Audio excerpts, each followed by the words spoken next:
Now, I was looking for this album because I needed it over. You know, I still have the original from when it dropped. You know what I mean? In my collection, I didn't have the booklet. So I'm in Best Buy buying Jadakiss album, and my girl's like, "Yo, what album did you say you needed?" And I'm like, "Oh, I need that Jeezy." She was like, TM103. I'm like, no. I need TM101, the first one. You know what I mean? And I'm looking like, oh shit, she found a joint. And then it's like, it got 11 tracks. I'm like, what? That don't sound right. But if you look, if you remember the 10th anniversary edition came out, I think it came out earlier this year. Look at the bonus disc. Got the Go Crazy remix, the instrumental, acapella, instrumental, acapella. So that's pretty dope, and I'm excited about that. But glad to have it in my collection. It was worth the money though. I think the total of this shit was cause she got me this CD and Adele. Shit was like damn near $15, but I kind of want to open it though. 10th anniversary. Fuck it. You know what I'm saying? It is what it is. But yeah, man, when this album came out, I can tell you, bro, 2000 motherfucking 5. But you see how it say 2015 on this? It didn't drop in 2015. It dropped in '05, man. And I played this album like crazy. It used to be me, my brother, older homies from the hood. You know what I mean? Not my hood, but you know what I mean? When my brother used to grind it and shit. You know what I mean? Little badass nigga. That's a CD. And I was the first nigga to cop this shit. And I'm telling you, straight up, this is a motherfucking classic, bro. Like, this all we played. I mean, I don't mean just played it once. Like, we played shit back to back, like, every motherfucking day. Look at that. That's the second disc right there. You feel me? And it just was astonishing that, you know, how I discovered Jeezy and all that type of shit.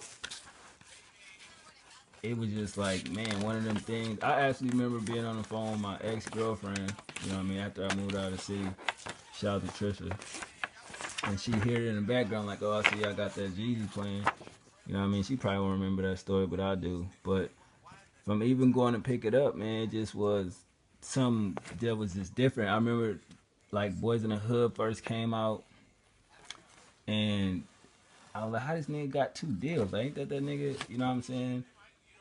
From Boys in the Hood, in the first joint he put out with that joint where he was in the club with Bun B where he had the CTE chain. I forget the name of that song though, but what happened to Blood Raw? Blood Raw was cool. But anyway, yeah, man, like I was like, oh, so this nigga got a song out. Now I'm not gonna front. The first couple of songs I wasn't fucking with him, like the song with Manny Fresh and Soul Survivor. I was like, I mean, it ain't cool, but you know what I mean, I just wasn't it wasn't it just seemed like, you know how you get an artist that, you know what I mean, that's from the streets, but they get the little cosign from the little whoever can do the hooks at the time. It wasn't until he did the that one song where he had Go Crazy on there at the second half, and I was like, yo, you know what I mean? This shit was dope, but don't get it fucked up. Once I bought the album and played it, it was over. Like Standing Ovation, my shit. Let's Get It, that's my shit. Go Crazy, definitely my shit. Last of a Dying Breed was cool. What that other joint at though? Trap Star was my shit. Bang was dope. Don't Get Caught. Talk to Him was my favorite song though. Like that. Oh man, that song right there, that shit was just crazy. You know what I mean? Air Forces was my shit back in the day too. This album just bring back so many memories though. It don't bring back more memories than the recession, but I just still remember like every day nigga be like, bruh, bring that Jeezy, bring that Jeezy. Like we used to do a lot of shit listening to this shit in the background, boy. I remember one story these though. I told had met these two white bitches at the store, whatever, right?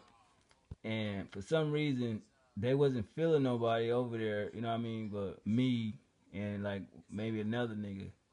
And I remember going in the room with the little bitch, you know, I bang her or whatever, you know what I'm saying? It wasn't shit, you know, I hit her shit or whatever.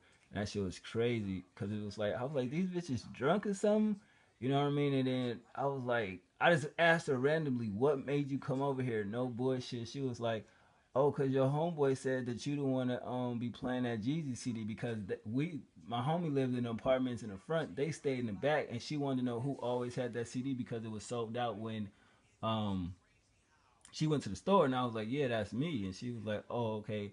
I wanted to see who you was and everything like that. I remember getting her number, but I never called the bitch though. And I remember seeing her at the college when I went, and she kind of remembered me, but then I kind of blew her off though. But you know what I mean? That's just a little light story that I've been doing. You dig? But what y'all memories about Young Jeezy? Let's get it. Thug Motivation 101, man.